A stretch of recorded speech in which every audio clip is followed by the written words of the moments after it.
আসসালামু আলাইকুম ভাই। ওয়ালাইকুম আসসালাম। কি রে, কি অবস্থা? আলহামদুলিল্লাহ। যাচ্ছেন কবে না ভাই? রে, চাকরি বাকরি পাওয়া ছাড়া তোদের ছাড়তেছি না।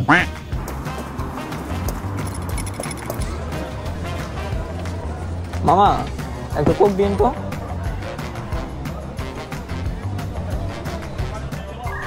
কোক তো নাই, তবে মোজো আছে।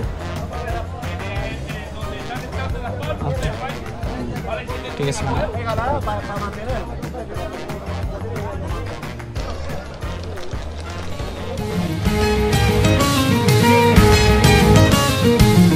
এতক্ষণ যেরকম দেখলাম দোকানে কোকাকোলা সংকট থেকে হলে ভাইয়ের ভালোবাসা, এরকম আরো অনেক কিছু নিয়ে আজকে কথা বলা হবে।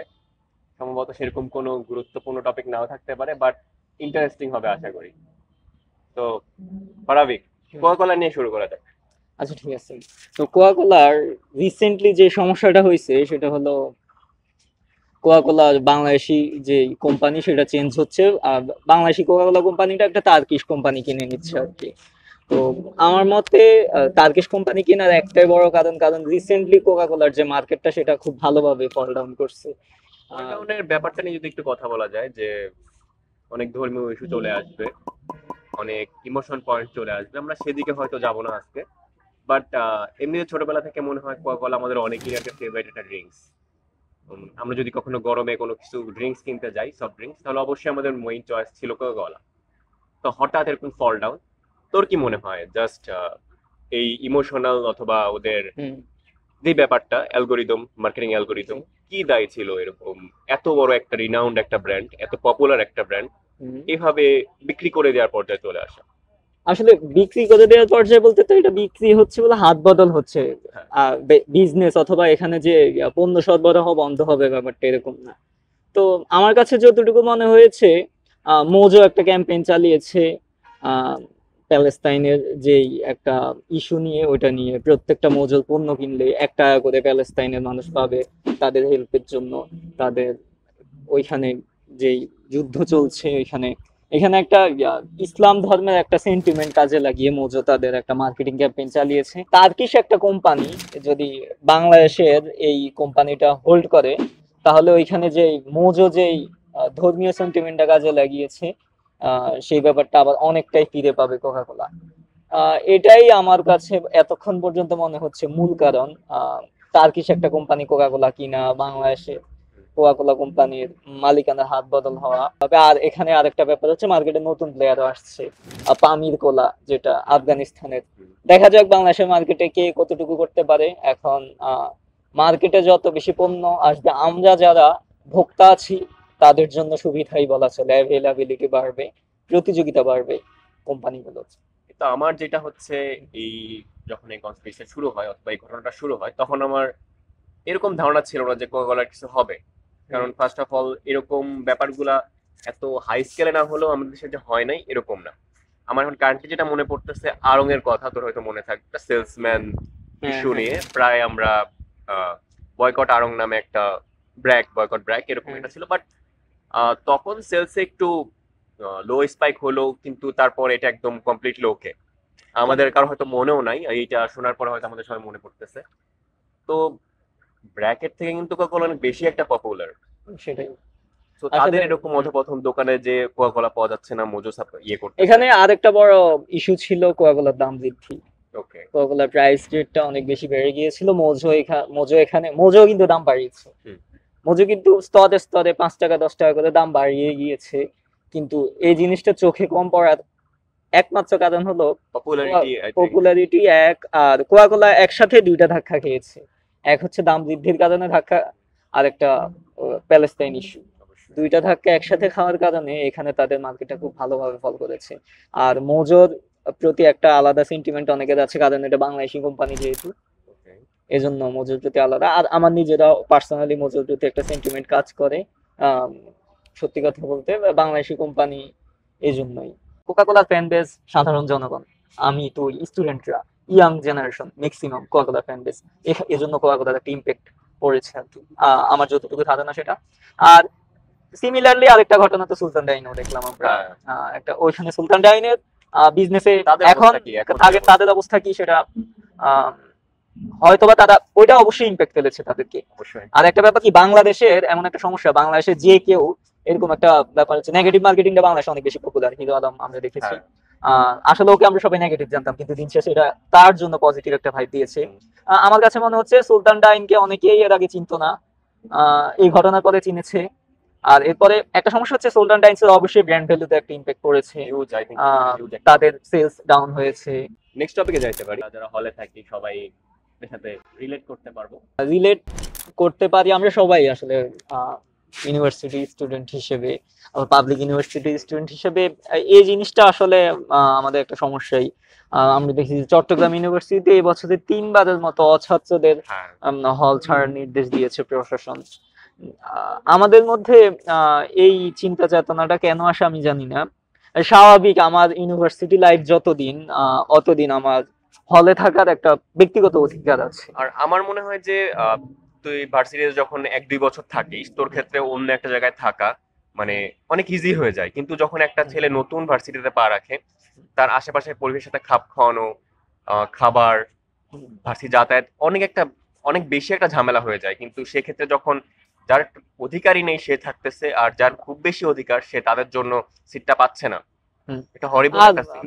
হলে সিট সংকটের অনেক কারণ আছে, তার মধ্যে একটা অন্যতম কারণ এটাও যে স্টুডেন্টই না, কিন্তু তারা একজন দেখা যাচ্ছে যে বিভিন্ন কারণে প্রভাব খাটিয়ে আছে। দেখা গেছে যে ওই সকল মানুষরা সিনিয়র, যেই মানুষগুলো তারা তো সিনিয়রই, ওনারা দেখা গেল যে 4জন, যেখানে অন্য রুমে এই রুমে 4জন থাকতো সেখানে ওনারা 2জন থাকছে, অথবা অনেকে একা সিঙ্গেল রুম নিয়ে থাকছে, এই ব্যাপারটা ঘটে। আচ্ছা, আমি পার্সোনাল পিওভিতে যদি এটা বলি যে অ্যাকচুয়ালি এটা কার জন্য হচ্ছে, আমার মনে হয় এটা প্রশাসনের ব্যর্থতা। তোর কি মনে হয়? হ্যাঁ, আসলে একটা ব্যাপার হলে অথবা আমাদের দেশে হলগুলোতে প্রশাসনের খুব একটা প্রভাব নেই।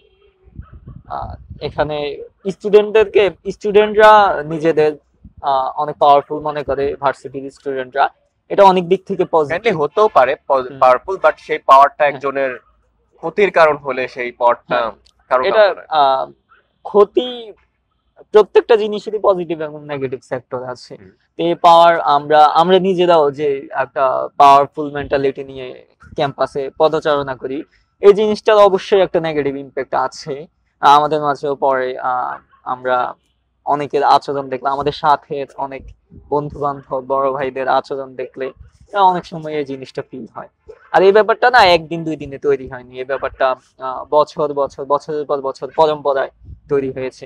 আর এই জিনিসটা থেকে অবশ্যই একটা প্রত্যেকটা বিশ্ববিদ্যালয়ে একটা নির্দিষ্ট নিয়ম করা উচিত, যাতে যে কোনো একজন মানুষের গ্রাজুয়েট হয়ে গেলে, ছাত্রত্ব শেষ হয়ে গেলে, যেহেতু মানে একটা ভালো সিস্টেম করা উচিত, যা আমার যে খুব তোর রুমে যে দেখতে হবে যে কে থাকতেছে, ব্যাপারটা এরকম না। এখন ডিজিটালাইজেশনের যুগে হ্যাঁ, একটা ভালো স্মার্ট সিস্টেম তৈরি করা যেতে পারে যে আপনার আসলে সময় হয়েছে হল ছাড়া, আপনি চলে যান। তাহলে এবার একটা কথা বলা যেতে পারে, খুব আমাদের কাছে ইন্টারেস্টিং একটা ব্যাপার, আর খুব কানেক্ট করা হয়তো যাবে, মানে যারা খুব নতুন তারা হয়তো কানেক্ট করতে পারবেন না, বাট আই থিঙ্ক 2000 থেকে 2005-এর ভিতর যারা জন্মগ্রহণ করছেন, 4-5-এর ভিতরে, তাদের কাছে ব্যাপারটা অনেক কানেক্টেড করতে পারবে। ব্ল্যাকবেরি ফোন, নোকিয়ার পরে মেবি ব্ল্যাকবেরি ফোন অবভিয়াসলি আমাদের ওয়ার্ল্ডের সর্বপ্রথম স্মার্টফোন বলা যাইতে পারে, মানে কনজিউমার বেসড সবচেয়ে বেশি প্রথম স্মার্টফোন।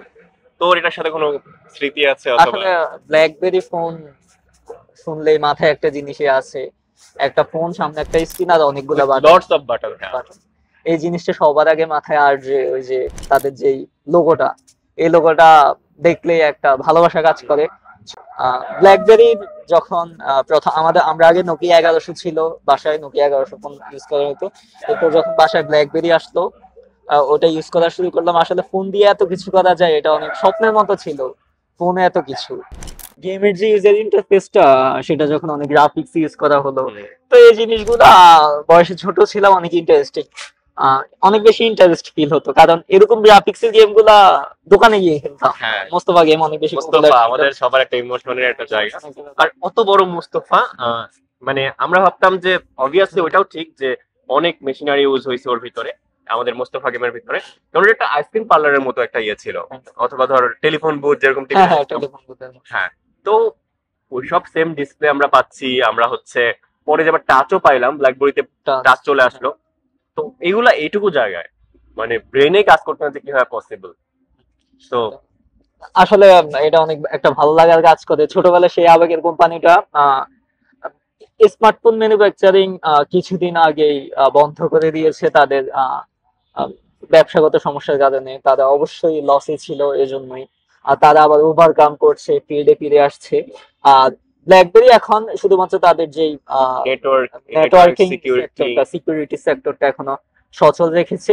আর এই সিকিউরিটির মাধ্যমে তারা আবার মার্কেটে কামব্যাক করছে। এতটুকুই ছিল আজকের মতো। আমাদের আলোচনা কেমন লাগলো অবশ্যই কমেন্ট সেকশনে জানাবেন। ভালো লাগলে আমাদের সাথে থাকবেন। আর আমরা দুই বন্ধু এরকম ইন্টারেস্টিং বিষয়গুলো নিয়ে প্রতিনিয়ত আলোচনা করব, আপনাদের সাথেও আলোচনা করব, মাঝে মধ্যে হয়তো আপনাদেরকেও আমাদের আলোচনার সঙ্গী করব। আর আমাদের ইচ্ছাও থাকবে আরো ক্যাম্পাসের যারা দক্ষ দক্ষ আমাদের সিনিয়র আছেন, টিচার আছেন, তাদের নিয়ে কথাগুলো বলার। তো দেখা হচ্ছে ইনশাআল্লাহ প্রতি সপ্তাহে। সে পর্যন্ত সকলেই ভালো থাকুন। Thanks for watching.